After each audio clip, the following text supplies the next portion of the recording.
So far in the adventure of English, we've traced the story of the language through its first 1,000 years, from the 5th century to its great flowering at the time of Shakespeare. What began as a minor Germanic dialect had come to these shores with the Saxons, endured invasion by Vikings, and 300 years of suppression by Norman French, during which time English virtually went underground. It had even toppled Latin as the language of worship and philosophy, and by the Elizabethan age, English completely dominated this sceptred isle.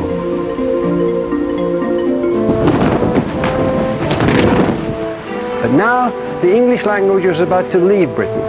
In the next 4 programs, we'll tell the story of the way in which English became Britain's greatest export, some would say gift to the modern world, and how it became a global language.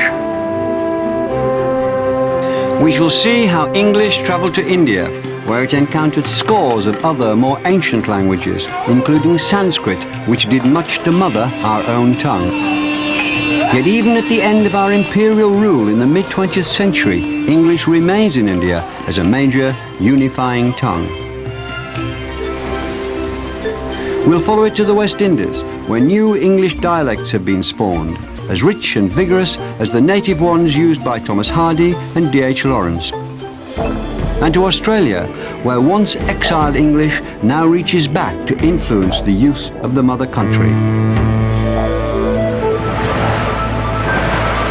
But first to the New World, where 17th century Puritan English stubbornly beat off opposition from native tongues and rival European powers to become the language of what was to grow into the greatest country on earth, America.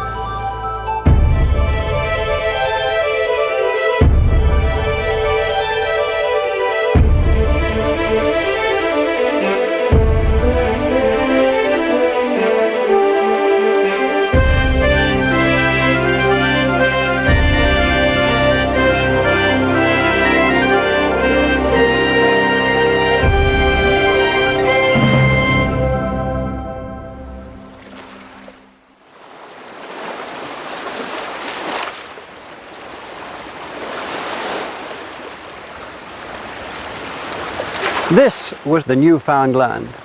To the first settlers' eyes, this was a vast and it seemed empty space. And yet it's because of their first determined steps onto this soil nearly 400 years ago that English would one day speak for America.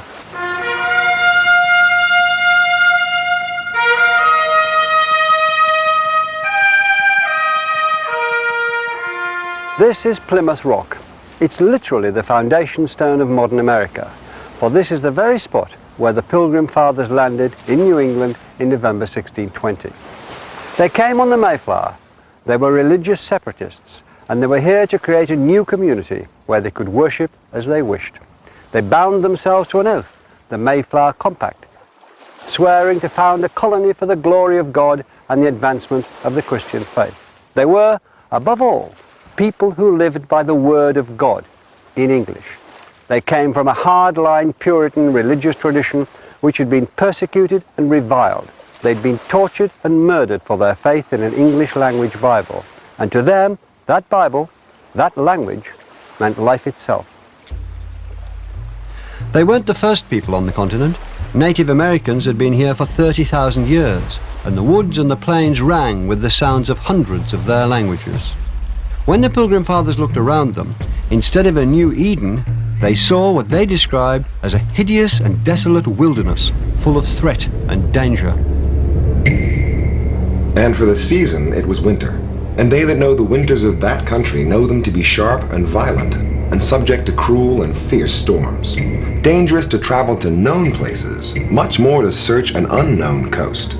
Besides, what could they see but a desolate wilderness, full of wild beasts and wild men? And what multitudes there might be of them, they knew not. They were cold, hungry, and prey to sickness. Nearly half of the company of 144 died that first winter. It wasn't going to be easy to turn their oath into reality and to give English its toehold on the land. The Pilgrim Fathers had one advantage, though. They had come here to stay, and they wanted their settlement to be English. New England they were to call it, but True England might have been more accurate. Their first move was to build a settlement, recreated here, Plymouth Plantation. They lived in terror of the supposedly wild men in the wilderness outside. But before they could even do that, they were to owe their survival to one of those wild men, and an extraordinary encounter with the English language. And whilst we were busied hereabout, we were interrupted. For there presented himself a savage, which caused an alarm. He very boldly came all alone up to the houses, where we intercepted him, not suffering him to go in, as undoubtedly he would, out of his boldness.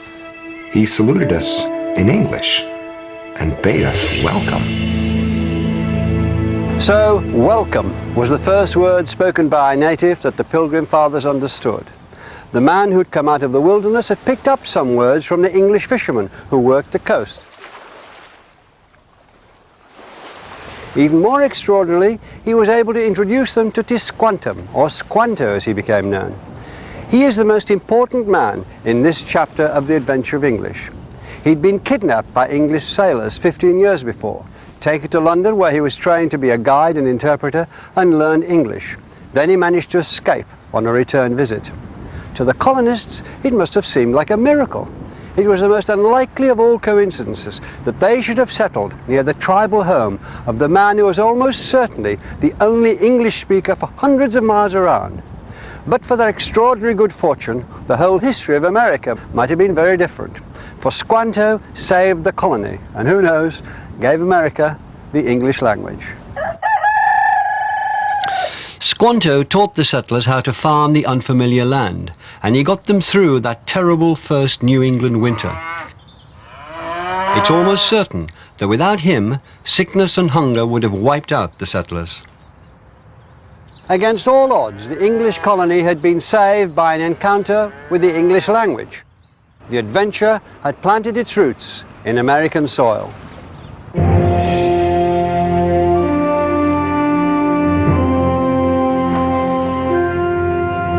The settlers had a new country full of new places and geographical features, new animals and plants. They needed words to describe them, and occasionally they turned to the native languages. Skunk was derived from the local language, and squash for the variety of pumpkin grown here. Squaw, meaning young woman, was a local word, as was papoose, a young child, and wigwam was another early borrowing from the local languages. But what's really remarkable is not that these words did enter the English vocabulary, but how few of them there were. For centuries, English had been borrowing words in their thousands from Latin, Danish, French, and every other language it had come into contact with.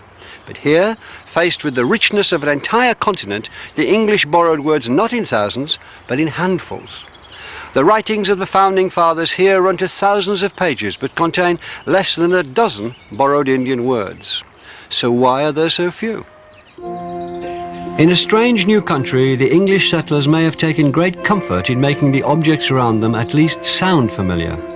Look at the names they gave the local terrain: Falmouth, Yarmouth, Boston, Cambridge, Billericay, Bedford, Taunton. They were trying to recreate the English shires in the American wilderness. And perhaps there was desperation here, as well as determination. But through language, their own, they would survive, as they had in the old country. So they put a wall between themselves and the native world. In the end, we must conclude that they were here to impose their habits and their language on the land, not to be changed by it. Words, God's good English words, were at the heart of the lives of the settlers here. Improper speech was a crime. Blasphemy, slander, cursing, lying, perjury, railing, reviling, scolding, swearing, threatening, treason, and defying authority were all offences. The colonists were trying to control the language, and this set the pattern for their teaching of English. And as New England grew, this was how they did it, with the New England Primer. A. In Adam's fall, sin to all. B. Heaven divided the Bible mind. C. Christ crucified for sinners died. D. The deluge drowned the earth around. E. A Elijah. From the very beginning, Americans took immense care over the correct teaching of English. It was taught well and in a way that was highly religious, and this set the tone as English spread. It wasn't all going English's way, though.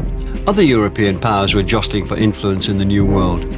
Delaware, where a Swedish settlement had taken root, was conquered in 1655 by the Dutch Admiral Peter Stuyvesant and incorporated into the Dutch New Netherlands. His base, New Amsterdam, was in turn conquered by the British in 1664 and renamed New York. There was rivalry with the French, which turned into war. When it finally ended in 1763, Britain was given sole claim to the east of the continent and took a grip on the north in Canada. Even the Spanish colony of Florida came under British rule. But perhaps the real edge that gave English a stronger presence than the other European languages came not through the gun, but through the ploughshare.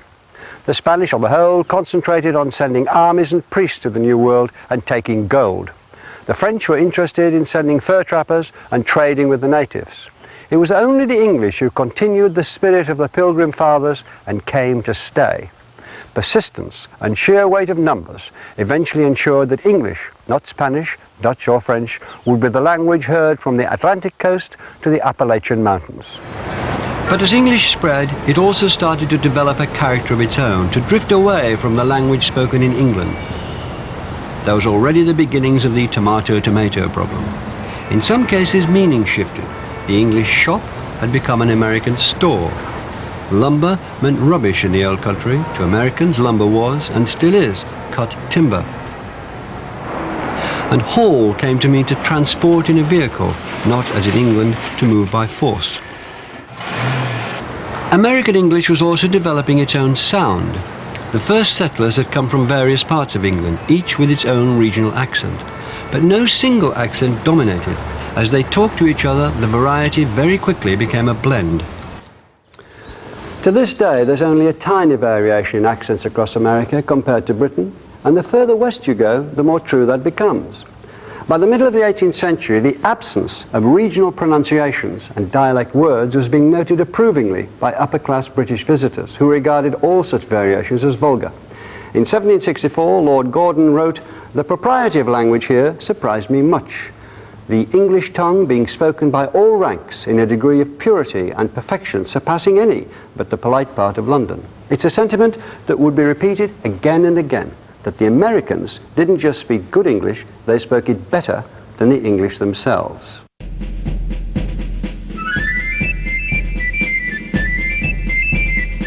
It wasn't only where language was concerned that the colonists began to stand up to the English. Tension was growing between them and the Crown. In 1775, here on this bridge at Concord in Massachusetts, 75 American volunteers confronted 700 British troops. One of them fired what has ever since been called, with a touch of hyperbole, the shot heard round the world. Revolution had begun. A year later, 13 colonies declared their independence and did so in perfect, what we might call classical English. We hold these truths to be self-evident, that all men are created equal, that they are endowed by their Creator with certain unalienable rights, that among these are life, liberty, and the pursuit of happiness. John Adams, who had become the second President of the United States, wrote of a future in which all Americans spoke the language equally well, in which eloquence would be the way to high office, and no one would be excluded because their speech betrayed inferior origins. It was the birth of a democratic ideal that's still part of the American myth, that anyone can become president, and everyone would have a presidential vocabulary and accent. This was no longer the King's English, but perhaps the people's English, and they wanted to set it in stone. This is another foundation of America, not a rock, but a little blue book. It was written by a schoolteacher called Noah Webster. Through the last years of the 18th century and the 19th century, it was sold in countless general stores like this one, stacked among the tins of molasses and sacks of beans, the snake oils, paraffin lamps and shovels. It soon became known as the American Spelling Book, or the Blue-Backed Speller. It sold at 14 cents a copy, and in its first 100 years it sold 60 million copies, more than any other book in American history with the exception of the Bible. This is one of the most influential books in the history of English. first word is academic. The first sound is A-C. Ac. Perfect. The next part is D-E-M. Dem. I-C. Ic. All together. Academic. Democratic. D-E-M. The hundreds of words and model sentences in Webster's book have been repeated by millions of children on countless occasions. All together. Democratic. Very nice. And the practice is thought to have changed the sound of the language. To this day, Americans tend to pronounce words with a far more even emphasis than the English, and in particular than the clipped vowels of the English aristocracy, whose influence Webster wanted to oppose. Where the English say cemetery, the Americans have cemetery. English laboratory, American laboratory. But pronunciation wasn't all that he influenced. It was from this book that America learned how to spell. Correct spelling came to be seen as a standard of education and civilization throughout America, and it still is today. And the spelling bee became part of the life of every town and village. This morning we're going to start our spelling lesson with practice for the spelling bee that we're going to be doing. The first word is syllable. Sometimes when you study words you might break them into a syllable pattern. Webster's book standardized spelling across America, and he also tried to improve on inconsistent and illogical spellings. Correct. The next word is democracy. D-E-M-O-C-R-Y.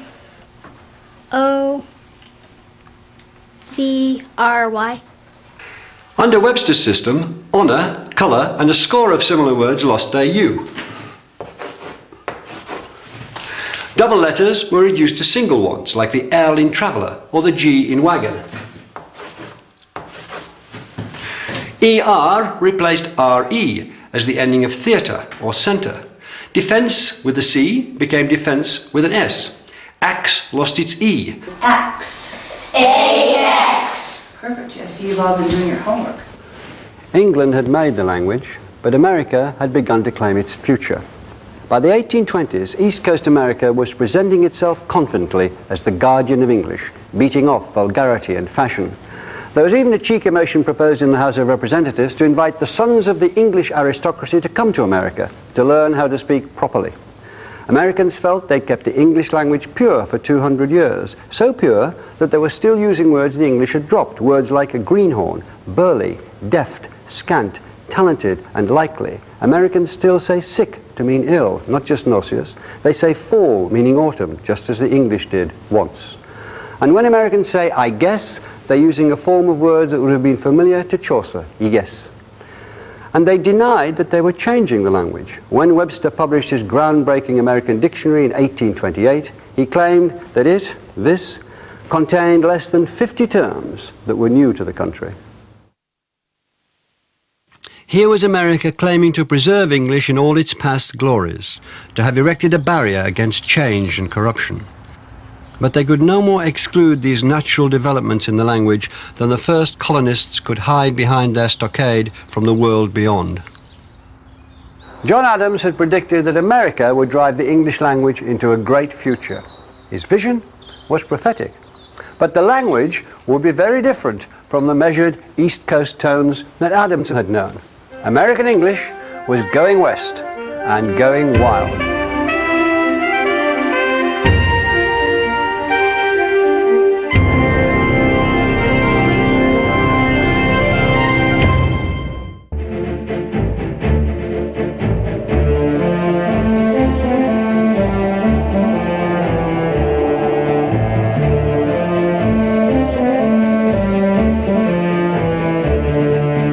In 1804, the United States purchased what was then called Louisiana from the French for 3 cents an acre and more than doubled the size of the country overnight.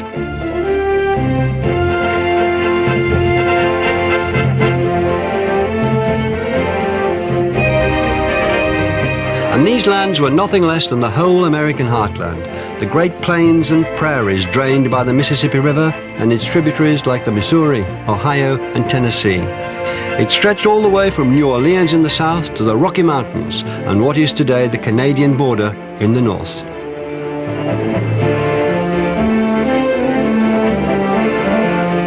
Jefferson, the president, sent an expedition of 45 men under the leadership of Captains Meriwether Lewis and William Clark into the unknown interior in search of a navigable river route to the west coast.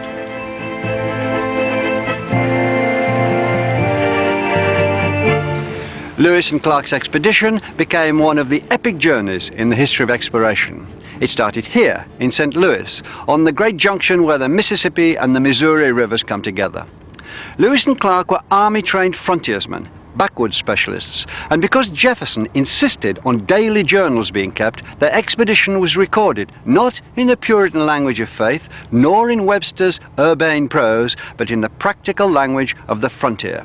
And this is crucial, because it marks the beginning not only of the opening of the continent, but of the decline of the East Coast grip on American English.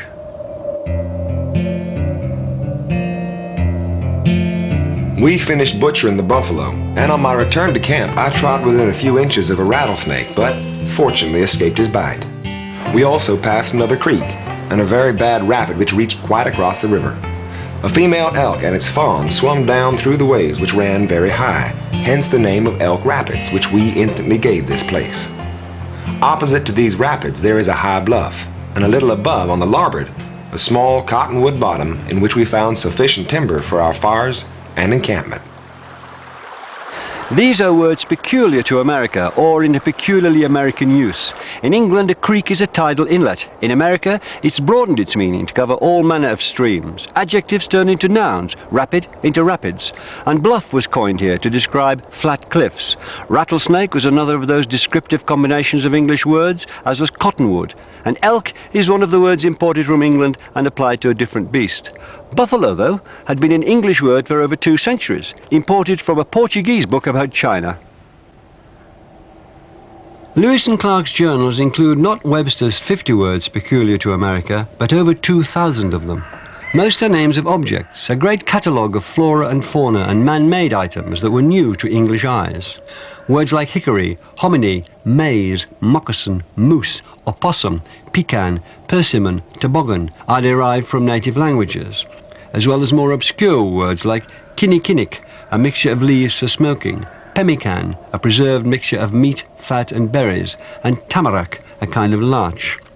Others are English coinages with descriptive properties of their own. The whippoorwill, a bird named by the sound of its call, or the mockingbird, a name inspired by its habit of imitating other birds' songs. And there are hundreds of names made by combining existing English words from black bear, bluegrass, bottomland, backtrack, box alder, brown thrush, buckeye, bullfrog, bald eagle, and blue jay, to sapsucker, snowberry, snowshoe, sugar maple, whistling swan, timberland, tumblebug, turkey buzzard, and yellowjacket. But this was just the beginning.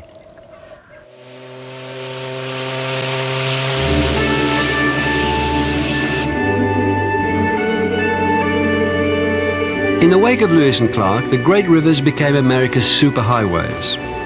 Once, this quayside in St. Louis, the gateway to the west, bustled with scores of paddle steamers taking new settlers to the new lands. This was the hub of the frontier in the 1830s and 40s. The very word immigrant is an American invention.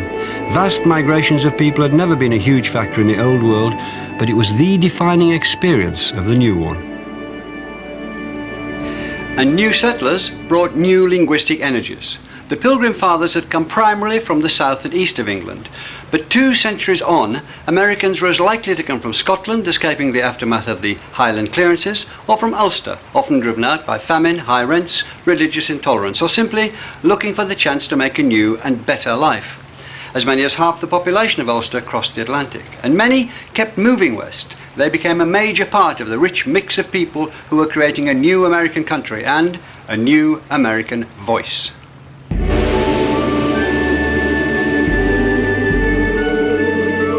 Scots and Irish brought new words and expressions to America. The Scottish verb schoon, meaning to skim over water, took to the sea as a new type of ship, the schooner. The Irish donated the word cabin to name the typical frontier dwelling. They also brought dead, as in dead straight, and the similar use of plumb and right came to America through use by both Scots and Irish, as did the habit of sticking an A on the front of verbs like a-going. The old French presence too is apparent everywhere along the Mississippi. It's there in the place names from New Orleans, Baton Rouge and Lafayette in the south to St. Louis, Cape Girardeau and Belleville further north, and towns ending in the French suffix ville are everywhere. Edwardsville, Greenville, Jacksonville, Clarksville. The French gave us the name of one of the great Western institutions, the hotel. America took a word the French had given to a grand private house or a municipal building and turned it into the name of a new invention, a palace for all the people, far grander in ambition than the inns and taverns that offered rest to travellers in England. And their clients were businessmen. In 18th century England, merchants had been described as businessmen, but now the word took on its modern American meaning, the mover and shaker in the worlds of finance and expansion and opportunity.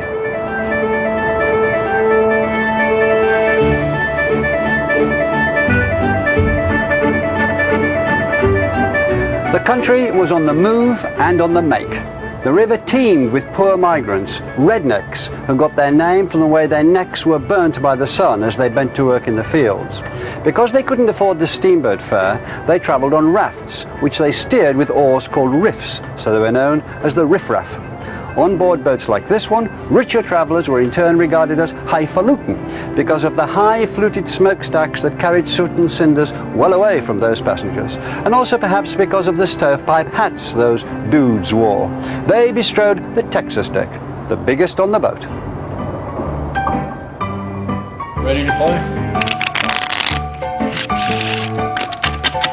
Gentlemen, this is 5-card stud.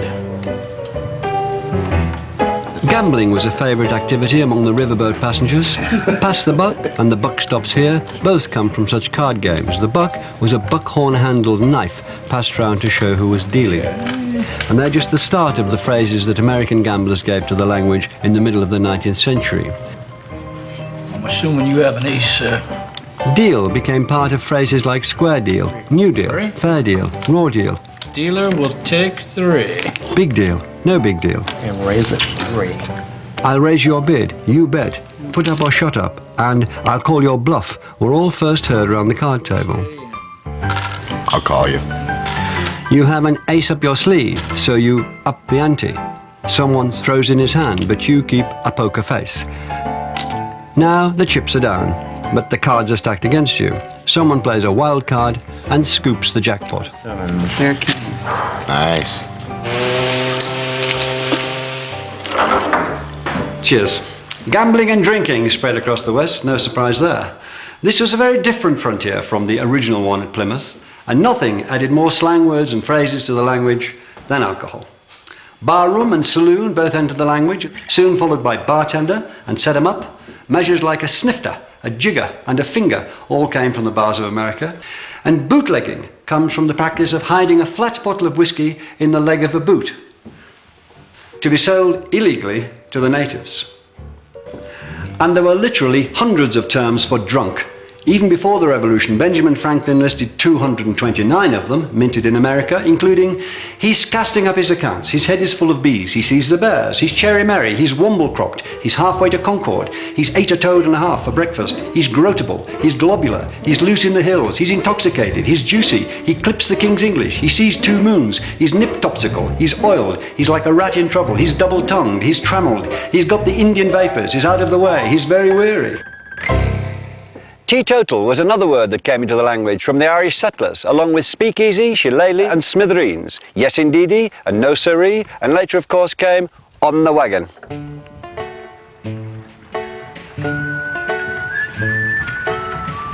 Westward expansion had long been the cause of land disputes between the settlers and the natives, and once they left the great rivers for the wagon routes like the Oregon and the Santa Fe trails, contact and often friction between migrants and Indians increased.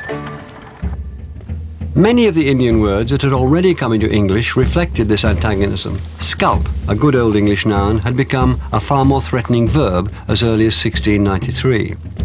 Tomahawk was another early addition to the language. So were warpath, war whoop, war dance, and long knives, an Indian word for white man, and firewater, the term they gave to alcohol. Phrases like no can do or long time no see are literal translations from Indian languages. The word brave to describe Indian warriors was certainly inherited from the French, and buck, slang for a dollar, derives from buckskin, the standard unit of trade between Europeans and Indians. Conflict with the natives was just one of the hazards faced by the people who went west. Every one of them had an epic journey to tell of the hardships imposed by distance and the weather. Every one had carved a new life out of a landscape made on a scale unknown in Europe. They chose new American heroes for themselves, through whose stories they could distill their own experiences, and they chose them and told tales about them on a grand scale. The most famous of all straddled the gap between fact and fiction, Davy Crockett.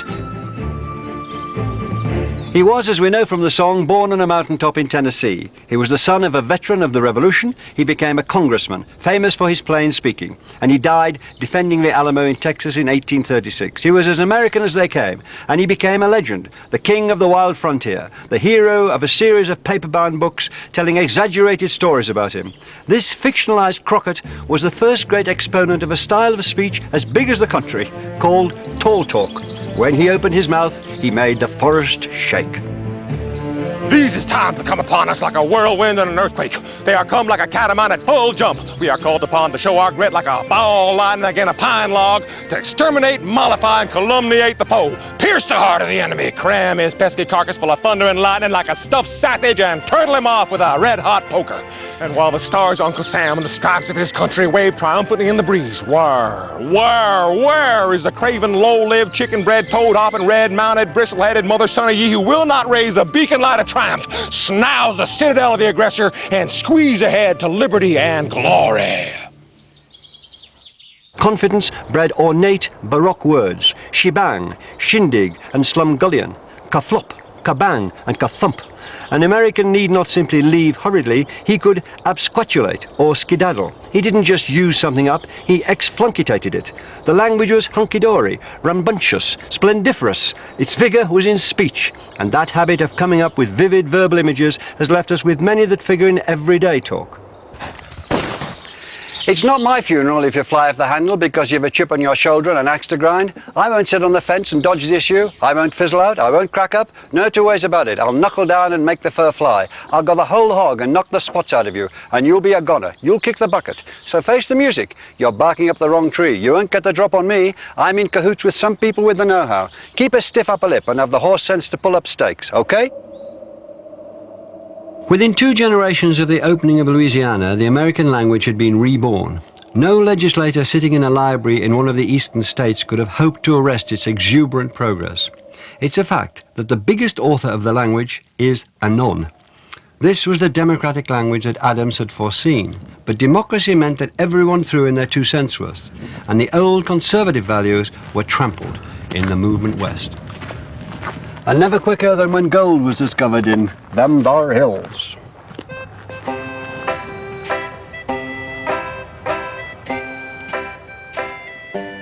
Gold fever brought tens of thousands of people from the eastern states, and their letters home were loaded with new words. Prospector was one.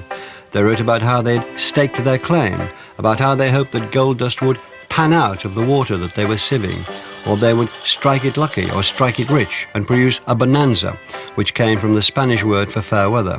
And for the first time, a surefire investment became known colloquially as a gold mine.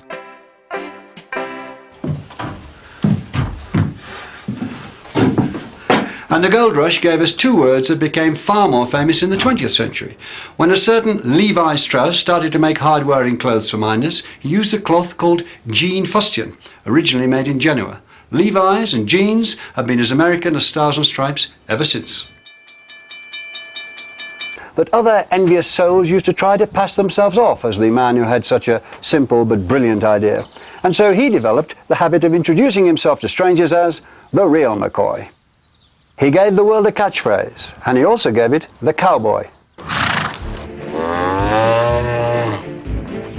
English had known the word cowboy since the 18th century, but now it took on a new currency and a new meaning. McCoy's brainwave turned the cattle industry into a license to print money, and the cowboy into a national icon. Cowboys had been working near the Mexican border for years, picking up Spanish words, which now drove north with them. Ranch comes from the Spanish, as does corral, where horses or cattle were penned. Mustang, bronco, and the more humble burro. The chaps, sombrero, and poncho they might wear. The cinch that secured the saddle. The lariat and the lasso they used to rope cattle. The sierras, mesas, and canyons they rode across. The cries of vamoose and pronto. The stampede that they feared. And the rodeo where they drove the cattle together. All came from Spanish. The language of the West has become the standard idea of what American English is like, completely overtaking the proper speech of the East. And the man who is virtually single-handedly responsible for this was one of the greatest showmen and boosters of them all. He was William F. Cody, Buffalo Bill, and he chose to be buried here, on the hills above Denver, where the Rockies rise steeply out of the Great Plains. He turned the frontier experience into an epic entertainment, Buffalo Bill's Wild West. The extravaganza featured live elk and buffalo, real Indians attacking a stagement of Custer's Last Stand at Little Bighorn, in which Buffalo Bill himself arrived on the scene just too late to save the day. It was nonsense, and it was a smash across America and Europe for 30 years, long after Indian resistance had ended and the last buffalo herd had been massacred. It created a vogue for the language of the West and began a line of Western myth that kept that language alive through countless books and films. And the dreams of luxury and optimism became an enduring fantasy of a Western El Dorado, an Eden, somewhere over the rainbow, or at least the next county line. It's all there in a little song about the hobos, another good frontier word, who rode the railways west in search of their own American dream. In the big rock candy mountains, you never change your socks, and the little streams of alcohol come a-trickling down the rocks. The brakemen have to tip their hats, and the railroad bulls are blind. There's a lake of stew and a whiskey too. You can paddle all around them in a big canoe in the big rock candy mountains. But there was another group of Americans who'd never been invited to share that dream, the black slave population of the South. And they spoke about their experiences in a very different language. I'll see you all this coming fall in the big rock candy mountains.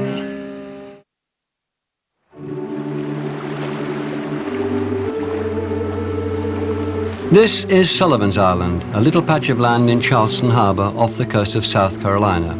It was the first taste of America for hundreds of thousands of immigrants in the 18th and 19th centuries. But the immigrants who came through here hadn't chosen the American dream of a better life. They had been sold into slavery. Sullivan's Island was a holding pen for imported slaves. Between half and two-thirds of them entered America here, before being sold on mainly to work on the cotton plantations. There's no Statue of Liberty here, just this plaque, erected in 1999 to commemorate their arrival. They came here from the countries of West Africa and from plantations in the Caribbean. Slaves who spoke different languages were put together on the same sea voyage here to stop them plotting together to seize control of the ship. So on ship and on shore, there was a great babel of languages.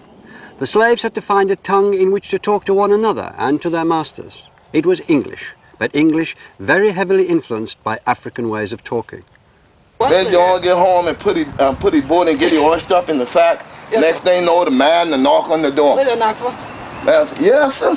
So you just been out in the creek just now? Yes, sir. Just come up the creek, sir. Yeah. I tell you, you take the gully out of your fake and anything, you have a spot of tea. The language these people are talking is Gullah, which has survived as a distinct variety of English here around the South Carolina islands. This fella come here and walk up on the bank and say, what are you doing up on that bank there? And he said, don't you notice it's thought by many people to be the closest we can get to the kind of language that would have been spoken by the slaves in the 18th and early 19th centuries, and that this is the origin of modern Afro-American vernacular.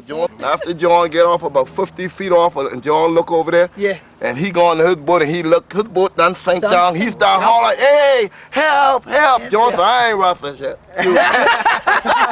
We put together varying African words along with Elizabethan English and came out with something that sounded like a this year when Hana the Yeti we talk like a this. So sometimes people think maybe it's English, then they go, but not quite. There were Igbos, Mandinkas, Malinkes, Yorubas, Golas, Gidzi, Afik, Mende that were all kidnapped, captured, and then isolated together on these islands during enslavement. Once the slaves reached the plantations, they lived in cabins like these beside the main house. Here, many words that came into Gullah from African languages have found their way into standard English. Words such as banana, which comes from the Wolof language spoken in Senegal, and voodoo, traceable to an African word for spirit in the language spoken by the Yoruba people. Other African words which have entered standard English include the animals zebra, gorilla and chimpanzee, the musical terms samba, mambo, banjo and bongo, and the food and plant names guba, meaning peanut, yam and gumbo, meaning okra. African compound words were translated, giving English terms like badmouse. And nitty-gritty originated as a term for the grit that accumulated in the bilges of slave ships. As well as vocabulary, Gullah employs some grammatical features that differ from standard English. If someone say, "Hunter going for do that," I be done to them. Okay? So they asking, "Are you going to do it?" I already did it. And I did it a long time ago, essentially, is what you're saying. I be done to them. I done do that. You see? So if you hear somebody say, "I done do that," that means they did it and they did it a long time ago. And why are you asking me it? Oh, again, basically. So it's a lot more going into it. So if someone said, "Well, Hunter going over there," Hunter done yet they say you're going over there. I be done yet that. But it done do that too. But I been going there, but they ain't be did it. Why Hunter ain't be did it? When I be did it, Hunter ain't be did it. You see? So it's like, well, you were going over there. Yeah, I already went there. But when I went, you weren't there. But I was there. But you're right. I wasn't there when you were there.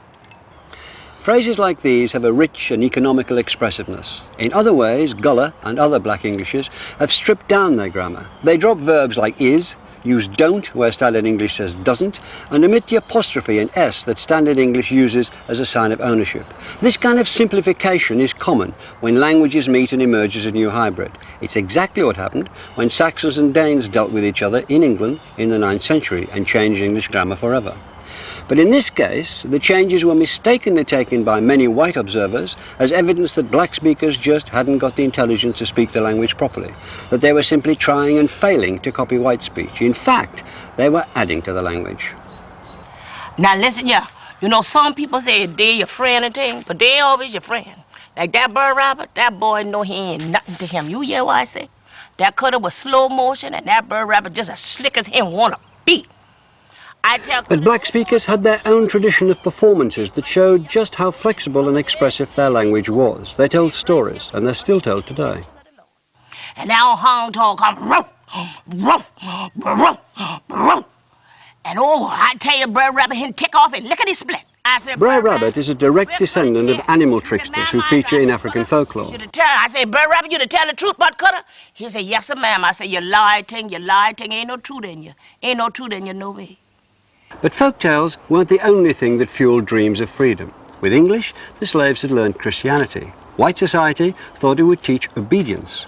The Bible became as central to the lives of the slaves as it had been to the first settlers in New England.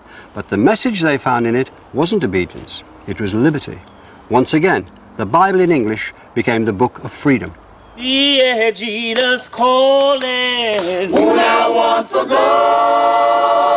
Yeah, Jesus calling. Who now want for God? And he's calling for the sinner. Who now want for God?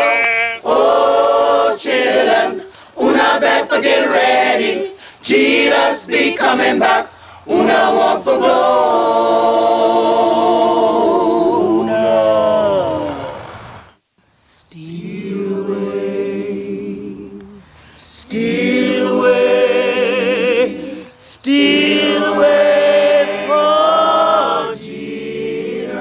By the first decade of the 19th century, the American states in the North had abolished slavery.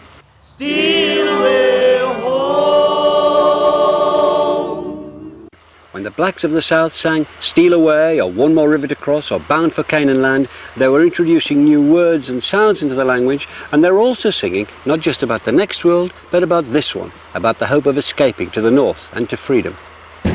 The chains of slavery were rusting, and on the 12th of April 1861, in the early hours of the morning, shots were fired at Fort Sumter in Charleston Harbor, just behind me. This was the start of the American Civil War, which the North, of course, was to win. 4 years later, Confederate forces abandoned Charleston. The Union Army marched in unopposed. They freed the slaves. Glory, glory, The promise in the language of their spirituals had come good for the black people of Charleston. Glory, glory. The American Civil War gave us the phrase, "Hold the fort." And the first people to hear anything on the grapevine were in the southern states, where army telegraph lines strung in the trees became so knotted that they were said to look like grapevines. Oh, you got to ask the Lord's forgiveness. There was plenty of resistance to the new order. The Ku Klux Klan, who apparently derived their name from the Greek word kuklos, meaning circle, were formed in the aftermath of the war. They gave English the word bulldozer, originally a bull dose, meaning a dose large enough for a bull. It was a dose of whipping, and it was administered to black people, often fatally. Words like bulldoze are a savage reminder that the end of the war didn't bring the end of segregation and prejudice. In theory, blacks and their language were now free to mix with whites, but in practice, it was only in the 20th century that the mixing of vocabularies really began, that, just like in the plantation houses, white speakers started to ape black speech, and cool was born. And that's a story for a later program. Even after the Civil War, very few white people treated black language with any interest or respect. One who did was a man who'd grown up on the Mississippi and was fascinated by all of its talk, black and white. Luckily for us, he was a genius. When he made writing his profession, he chose as his pen name a call that he'd heard the riverboatmen use to sound a depth of 2 fathoms, Mark Twain. And the river runs through Twain's greatest book, The Adventures of Huckleberry Finn. It's set in the years before the Civil War, and it's the story of a young boy who escapes what he disdainfully calls the civilizing influence of his Aunt Sally. Huck takes to the river on a raft in the company of an escaped slave called Jim. In his introduction, Twain told his readers that he'd taken great pains to capture the different dialects of the river. "A southerner talks music," he once wrote, and when he'd Huck Finn describe life on the river, he found its melody. It's lovely to live on a raft. We had the sky up there, all speckled with stars, and we used to lay on our backs and look up at them and discuss about whether they was made or only just happened. Jim allowed that they was made, but I allowed that they happened. I judged it would have took too long to make so many. Jim said the moon could have laid 'em. Well, that looked kind of reasonable, so I didn't say nothing against it, because I seen a frog lay most as many. We used to watch the stars that fell, too. See 'em streak down. Jim allowed that they got spoiled and was hove out of the nest. This is a new voice in the American record, that of the common man and the frontier. English has come a long way from the sober and sacred language that the Puritans had first brought to New England. It has changed its sound, and it has changed its character. Words were no longer solely vehicles for God's truth.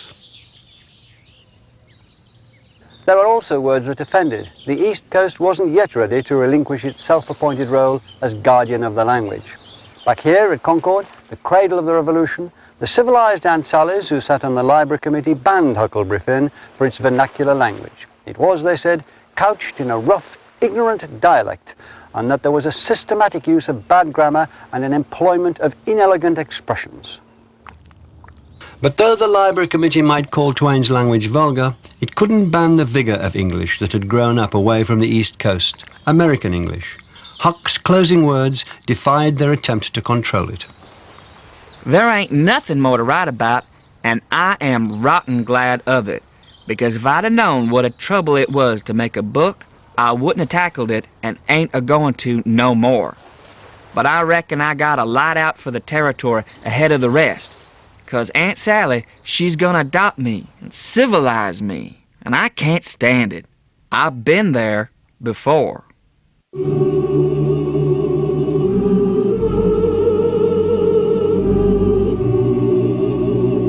And the vigor continued to increase in the late 19th century. New waves of immigrants flooded into America. Germans, Italians, Greeks, Russians, Jews, from all across Europe they came to a land that promised to give a new home to the tired, poor, huddled masses, longing to breathe free. To become American was their dream, and for almost all of them, that meant that they wanted their children to speak the language of the new country. They would power the adventure of English into the 20th century.